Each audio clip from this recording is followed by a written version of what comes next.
अगर भविष्य में भारत और चीन के बीच कभी युद्ध हुआ तो हमारी बोफोर्स तोपें बॉर्डर तक नहीं जा पाएंगी, बॉर्डर तक पहुंच ही नहीं पाएंगी। ये सुनकर हैरान होने की जरूरत नहीं है, क्योंकि ये एक कड़वा सत्य है और इसके बारे में आज आपको पूरी जानकारी होनी चाहिए। खबर यह है कि सेना की लगातार कोशिशों के बावजूद भारत और चीन की सीमा पर बोफोर्स तोपें पहुंचाने में बहुत परेशानी हो रही है। भारतीय सेना ने पिछले कुछ वर्षों में 2 बार बोफोर्स तोप को अरुणाचल प्रदेश के किबिथु और लाइन ऑफ एक्चुअल कंट्रोल पर मौजूद कुछ दूसरी पोस्ट्स पर ले जाने की कोशिश की है, लेकिन ये कोशिशें कामयाब नहीं हो पाई, यानी बोफोर्स तोप वहां तक नहीं पहुंच पाई, क्योंकि पूरे इलाके में सड़कों और पुलों की हालत बहुत खराब है। कुछ जगहें तो ऐसी हैं जहां जमीन के धंसने का खतरा हमेशा बना रहता है। ऐसी जगहों पर स्थायी सड़कें बनाना बहुत मुश्किल है और जो सड़कें मौजूद थीं वो भी ध्वस्त हो चुकी हैं। एक्सपर्ट्स के मुताबिक बोफोर्स तोपें अक्सर ऐसी जगहों पर पहुंचकर अटक जाती हैं। बोफोर्स तोपों की आवाजाही का ट्रायल अरुणाचल प्रदेश के तेजू और किबिथु के बीच किया गया था। ये दूरी लगभग 225 किलोमीटर की थी, लेकिन खराब सड़क होने की वजह से सिर्फ 40 से 50 मीटर की दूरी के बाद बोफोर्स तोपों को गन टोइंग व्हीकल्स पर लादना पड़ता था। आमतौर पर भारतीय सेना के किसी कॉन्वॉय को यह दूरी तय करने में 2 दिनों का वक्त लग जाता है। ऐसे में बोफोर्स जैसी भारी तोपों को कितना वक्त लगेगा, इसका अंदाजा आसानी से लगा सकते हैं आप। परेशानी इस बात की है कि ऐसे इलाकों में सिर्फ हल्के वजन वाले हथियारों को ही बाय एयर यानी वायु मार्ग से ले जाया जा सकता है। हाई ऑल्टीट्यूड वाले इलाकों में बोफोर्स तोप को सिर्फ सड़क मार्ग से ही ले जाना ही संभव होता है, सिर्फ सड़कों के जरिए ही ले जा सकते हैं। सेना लंबे समय से चाहती है कि बोफोर्स तोपों की तैनाती LAC से सटे संवेदनशील इलाकों में की जाए, लेकिन उसकी ये इच्छा पूरी नहीं हो पा रही। हालांकि LAC के कुछ इलाकों में बोफोर्स पहले से ही तैनात है, लेकिन कुछ संवेदनशील इलाकों में बोफोर्स को पहुंचाना संभव नहीं है और ये बातें भारतीय सेना को उस इलाके में कमजोर बनाती है। इसके लिए सेना को अभी 2 लेन वाली सड़कों और क्लास 70 पुलों का निर्माण कार्य पूरा होने का इंतजार करना पड़ेगा। क्लास 70 या क्लास 70 सड़कें और पुल का निर्माण एक खास तरीके से किया जाता है और इनके जरिए भारी भरकम तोपें और टैंक आसानी से ले जाए जा सकते हैं। इन तोपों और टैंकों का वजन आमतौर पर 70 टन के आसपास होता है और इसीलिए इसे क्लास 70 कहा जाता है। अरुणाचल प्रदेश भारत का वो हिस्सा है जिसकी सीमाएं म्यांमार, भूटान और तिब्बत से मिलती हैं। जिस तरह जम्मू कश्मीर पर पाकिस्तान की हमेशा नजर रहती है, ठीक उसी तरह अरुणाचल प्रदेश पर भी चीन और भारत के बीच सीमा विवाद का केंद्र है। अरुणाचल प्रदेश पर चीन लगातार अपना दावा करता रहा है, लेकिन जम्मू कश्मीर की तरह अरुणाचल प्रदेश भी भारत का ही अभिन्न अंग है। अक्साई चिन और अरुणाचल प्रदेश पर कब्जा करने के इरादे से 1962 में चीन ने भारत पर हमला किया था। उस वक्त भारतीय सैनिकों के साथ साथ अरुणाचल प्रदेश के लोगों ने भी अदम्य साहस के साथ चीन का सामना किया था। भारत वो युद्ध भले ही हार गया था, लेकिन उस युद्ध ने पूरे भारत को पूर्वोत्तर भारत के लोगों के साथ एकजुट कर दिया था। लेकिन इसके बदले में 70 वर्षों में अरुणाचल प्रदेश में उतना विकास नहीं हुआ, पूर्वोत्तर में उतना विकास नहीं हुआ जितना देश के दूसरे हिस्सों में हुआ। आज भी चीन की सीमा के पास मौजूद अरुणाचल प्रदेश के दूर दराज के कई इलाकों तक पक्की सड़कें नहीं पहुंची हैं और ना ही इन इलाकों में ऐसा इंफ्रास्ट्रक्चर तैयार हो पाया है जिसकी मदद से मुश्किल परिस्थितियों का सामना किया जा सके। दूसरी तरफ चीन ने अरुणाचल प्रदेश सहित लाइन ऑफ एक्चुअल कंट्रोल के इलाकों तक शानदार सड़कों का निर्माण कर लिया है। चीन ने LAC के साथ 4000 किलोमीटर से भी ज्यादा लंबी पक्की सड़कों का जाल बिछा दिया है। भारत की सीमा से 50 से 100 किलोमीटर के दायरे में चीन के 5 से ज्यादा ऑपरेशनल एयरबेस हैं। अरुणाचल प्रदेश में भारत की सीमा से सिर्फ 30 किलोमीटर की दूरी पर चीन का न्यांगची एयरपोर्ट है। तिब्बत होते हुए भारत की सीमा तक यानी अरुणाचल प्रदेश तक चीन ने 58,000 किलोमीटर से ज्यादा लंबा रोड नेटवर्क तैयार किया है। तिब्बत में अपने व्यापक रेल नेटवर्क के जरिए भी चीन सीमा पर मौजूद अपने सैनिकों तक रसद और हथियार पहुंचा सकता है। अपने रोड, रेल और हवाई नेटवर्क की बदौलत चीन अपनी 30 सैन्य टुकड़ियों को भारतीय सीमा तक बिना समय गंवाए कभी एक सैन्य डिवीजन में करीब 15,000 सैनिक होते हैं, यानी हजारों क्या लाखों सैनिक चीन कुछ ही घंटों में बॉर्डर तक पहुंचा देगा। अरुणाचल प्रदेश के सरहदी इलाकों में रहने वाले लोग भी ऐसा ही विकास और ऐसी ही सुरक्षा भारत में देखना चाहते हैं, लेकिन हकीकत क्या है अब ये देखिए। एक योजना के तहत लाइन ऑफ एक्चुअल कंट्रोल पर 73 स्ट्रेटेजिक रोड्स का निर्माण किया जाना था और करीब 4,643 किलोमीटर लंबी सड़कें बनाई जानी थी, ऐसी योजना थी। इस प्लान को पहली बार वर्ष 1999 में अप्रूव किया गया।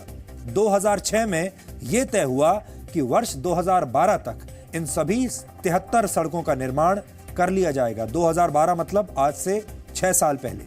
लेकिन सच्चाई यह है कि वर्ष 2018 में यानी इस साल अब तक इनमें से सिर्फ 28 सड़कों का निर्माण पूरा हो पाया है। भारत की ज्यादातर सड़कें बॉर्डर से 60 से 80 किलोमीटर पहले ही समाप्त हो जाती हैं, खत्म हो जाती हैं। भारत को अरुणाचल प्रदेश में चीन की सीमा के पास ये लक्ष्य पूरा करने के लिए 2022 तक का समय लगेगा। हालांकि केंद्र सरकार ने बॉर्डर रोड ऑर्गेनाइजेशन को निर्देश दिए हैं कि सड़क निर्माण का ये काम वर्ष 2020 तक यानी अगले 2 सालों में किसी भी हाल में पूरा कर लिया जाए।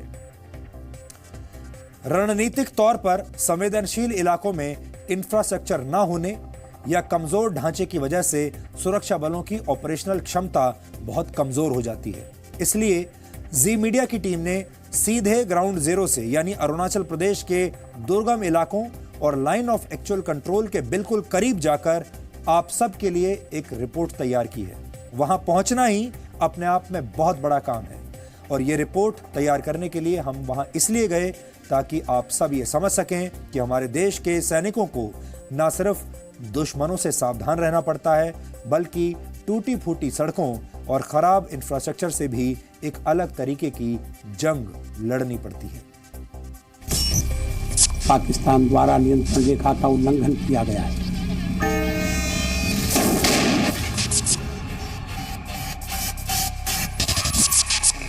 देख वो बताइए।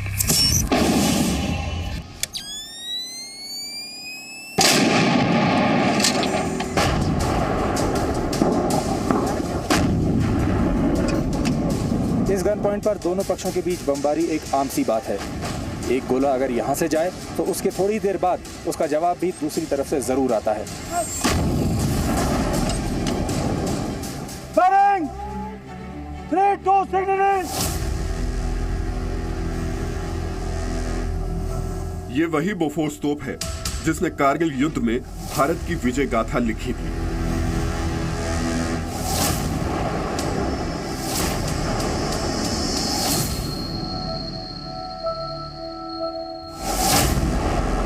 और समय समय पर हमने बोफोर्स तोप से जुड़ी हर छोटी बड़ी बात का विश्लेषण भी आपके लिए किया है।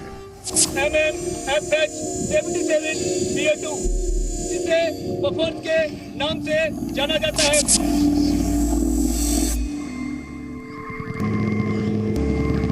बोफोर्स दरअसल 155 mm की हॉविट्जर गन है और इसकी जो बैरल है जो आप देख रहे हैं ये 70 डिग्री तक खड़ी हो सकती है। लेकिन आज आपको ये बात सुनकर अच्छी नहीं लगेगी कि अगर चीन से युद्ध हुआ तो भारत का ये घातक हथियार चीन से सटे सीमावर्ती इलाकों तक नहीं पहुंच पाएगा। इसे समझने के लिए आपको अरुणाचल प्रदेश लेकर चलना जरूरी है।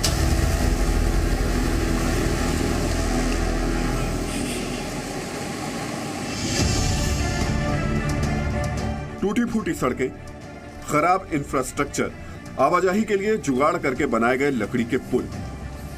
ये समस्या सिर्फ अरुणाचल प्रदेश के आम लोगों की नहीं है, बल्कि इसी गंभीर समस्या से भारत के सुरक्षा बल भी लगभग हर रोज पिछले कई वर्षों से लगातार संघर्ष करते आए हैं। और अब यह खराब इंफ्रास्ट्रक्चर और टूटी फूटी सड़कों वाली समस्या भारत की सुरक्षा की दृष्टि से भी बेहद गंभीर हो गई।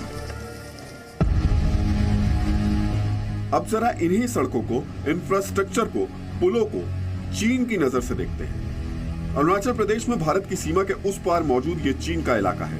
तस्वीरें देखकर आप समझ सकते हैं कि अगर खुदा न खास्ता भारत और चीन के बीच युद्ध जैसी स्थिति पैदा हुई तो किसे सबसे ज्यादा फायदा मिलेगा। मेरे पीछे जो आप देख रहे हैं वो लाइन ऑफ एक्चुअल कंट्रोल है पहली बार किसी चैनल को इजाज़त मिली है यहाँ आने की। जो आप ये रिज देख रहे हैं सामने, ये पेरिनियल रिज है, ये पेरिनियल पास कहते हैं इसे। वो जो छोटे छोटे आपको हट्स दिख रहे हैं, वो सामने जो आपको एक भूरा सा पैच दिख रहा है, वो सारा का सारा चाइना है। डोकलाम के बाद कई सारी सच्चाइयाँ, कई सारी चीज़ें लाइन ऑफ एक्चुअल कंट्रोल में बदल गई।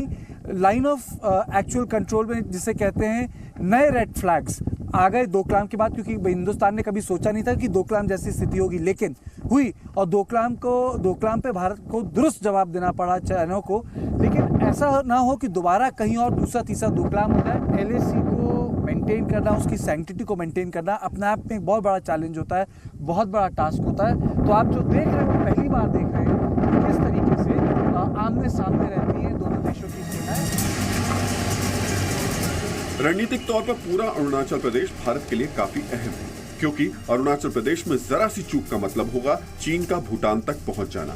इसके अलावा चीन तवांग पर कब्जे का सपना भी देखता है, क्योंकि इसके जरिए वो भारत की सिलीगुड़ी कॉरिडोर यानी चिकन स्नैक पर कब्जा कर सकता है। ऐसा होने पर भारत के उत्तर पूर्वी राज्य भारत से कट जाएंगे। ये सारी बातें हमें काफी पहले से पता है, लेकिन बदहाल सड़कें और खराब इंफ्रास्ट्रक्चर वाली समस्या आज तक सुलझ नहीं पाई है। ये भूपेन हजारे का पुल है, लगभग 9 किलोमीटर लंबा है। अरुणाचल प्रदेश और अड़ोस पड़ोस के कई राज्यों में इस तरह का इंफ्रास्ट्रक्चर कभी नहीं बना। और वो इसलिए नहीं बना कि जो प्राथमिकता थी फौज की वो ये नहीं थी कि जो घाटियां हैं राज्यों में एक दूसरे से जोड़ा जाए। प्राथमिकता थी कि जितने पासेस हैं उनको फौज के लिए महफूज बनाया जाए। और यही कारण है कि जो इंफ्रास्ट्रक्चर डेवलपमेंट है इन तमाम इलाकों में बहुत देर से हुआ, लेकिन अब हो रहा है क्योंकि अब फौज की प्राथमिकता बदल गई है। चीन से युद्ध की स्थिति में अगर सड़क मार्ग से संपर्क टूट गया तो भारतीय सैनिकों या साजो सामान को एक जगह से दूसरी जगह ले जाना लगभग नामुमकिन होगा। A very important aspect of communication in Northeast or anywhere is communication is the roads and the bridges. And North it is more important because of the valleys here, because you see you are standing over a very wide river right now. So the communication before some time back, it was the bridges have come very late in this area. About early 90s, the first bridge was constructed in this area. Before that, there were only makeshift arrangements. यहाँ सबसे बड़ी समस्या सैन्य साजो सामान की कमी नहीं, बल्कि सड़कों, पुलों और एक घाटी से दूसरी घाटी के बीच कनेक्टिविटी का ना होना है। मैं इस वक्त हैलोंग में खड़ा हूँ। ये तरह तरह के ऑब्स्टिकल कोर्सेज हैं जो आर्मी करती है। आपको लगेगा कि ऑब्स्टिकल कोर्स इतने इम्पोर्टेंट क्यों हैं? ये ऑब्स्टिकल कोर्स इसलिए महत्वपूर्ण होते हैं कि इस तरह का जो टेरेन है और इस तरह की जो जगह है लाइन ऑफ एक्चुअल कंट्रोल के पास, वहाँ हमारे फौजियों को यही बनाकर वहाँ जाना पड़ता है। इसके अलावा उनके पास कोई चीज़ उपलब्ध नहीं है। ऐसा नहीं है कि सड़कें पास तक जाती हैं। तो आप देख सकते हैं, इतना मैं चढ़ के आया हूँ, इतना मैं चढ़ के जाऊँगा। और ये हमारे फौजी रोज़ सुबह शाम करते हैं। तो ये एक तरीका है यहाँ की तकलीफ़, हमारी फ़ौज की मशक्क़त, उनके जज्बात और उनकी जांबाजी को दिखाने का कि कितनी मुश्किल होती है। और ये केवल एक छोटा सा है। आप सोचिए कि नदी कैसे पार करनी होती है। वो जो लकड़ी के जो बनाते हैं, दरख्त रख के, कोई पुल नहीं होता। तो ये तमाम चीज़ें ये बताती हैं कि कितनी कड़ी ट्रेनिंग होती है यहाँ फ़ौज की। और ये एक छोटा सा पहलू है उसका जो हम आपको दिखा रहे हैं यहाँ हैलोंग में, जो एकदम पश्चिम में, इसे कहते हैं नॉर्थ ईस्ट के एकदम किनारे है। अरुणाचल प्रदेश में कोई भी सड़क वास्तविक नियंत्रण रेखा यानी लाइन ऑफ एक्चुअल कंट्रोल से 20 से 70 किलोमीटर दूर है और भारतीय सैनिकों को पैदल ही इतनी दूर तक अपने इलाकों में गश्त लगानी पड़ती है। कई बार तो वो ऐसे पुलों से भी गुजरते हैं जो जाने का रास्ता तो देता है, लेकिन खत्म चट्टानों के सामने जाकर हो जाता है। ये एक पुल कहानी बयां करता है। आप सोचेंगे कि ये पुल जाता कहाँ है, कहीं जाता ही नहीं है, सीधे इस पत्थर की दीवार के सामने आके रुक जाता है। वैसे तो आप देखेंगे कि यहाँ अभी रैपलिंग के लिए, रॉक क्लाइंबिंग के लिए भारत की फ़ौज इसे इस्तेमाल करती है। उनके इक्विपमेंट पड़े हैं भारतीय फ़ौज के, नदी के ऊपर ये बना हुआ है। अभी यहाँ आप देख सकते हैं कि ये तमाम इक्विपमेंट इस्तेमाल होते हैं। लेकिन ये भारत के उत्तर पूर्व की एक दूसरी कहानी भी बयां करता है। वो कहानी एक अरेस्टेड डेवलपमेंट की बयां करता है कि जहां आप देख सकते हैं कि पुल बन गया है लेकिन यहाँ सड़क नहीं है। ये भी बात सही है कि सड़क इसलिए नहीं है कि मुश्किल होता है इस पार बनाना, क्योंकि रॉक और जो सॉइल फॉर्मेशन है वो अलग है, लेकिन ये भी बताता है कि उत्तर पूर्व में जिस तरीके से विकास होना चाहिए, जिस तरीके से कनेक्टिविटी होनी चाहिए, जिस तरीके से सड़कों का जाल होना चाहिए वो नहीं है। और आज भी फौज इन तमाम कमियों के बीच में मशक्कत कर रही है। लद्दाख से लेकर अरुणाचल प्रदेश तक 4000 किलोमीटर से ज्यादा लंबी लाइन ऑफ एक्चुअल कंट्रोल पर लगभग हर जगह यही स्थिति है, जबकि दूसरी तरफ चीन की सीमा में पीएलए ने शानदार मिलिट्री कॉम्प्लेक्स बनवा रखा है जो 3 मंजिला ऊंची बिल्डिंग जैसी है। इसके अलावा चीन ने अपने इलाके में सड़कों का भी जाल बिछा दिया है। मोस्ट कॉमनली जो प्रॉब्लम फेस होती है यहाँ पे, अगर कुछ सीरियस कैजुअलिटी हो जाए तो यहाँ से कैशबैक करना, एज यू नो कि वेदर यहाँ पे कभी भी पैक्ड हो जाता है, roads are not that good, तो यहाँ पे हम लोग इसीलिए ताकि उनको 48 आवर्स का एटलीस्ट मेडिकल कवर दे सके, ताकि उनका वो लाइफ सस्टेन कर सके, उनको बेसिक नीड उनको प्रोवाइड कर सके। सिर्फ सड़कें ही क्यों, अरुणाचल प्रदेश के किबुथु और काहो इलाके को ही ले लीजिए। कई बार तो यहाँ मोबाइल फोन का नेटवर्क कई घंटे के लिए गायब हो जाता है और अचानक फोन में हलचल होती है और स्क्रीन पर जो 3 शब्द दिखाई देते हैं वो होते हैं वेलकम टू चाइना। यानी स्थिति इतनी गंभीर है कि एक तरफ चीन ने अपने इलाके को अभेद किला बना दिया है और घर बैठे बैठे ही भारत की सीमा में भी घुसपैठ कर दी है। अभिषेक भल्ला के साथ कार्तिकेय शर्मा, जी मीडिया, अरुणाचल प्रदेश।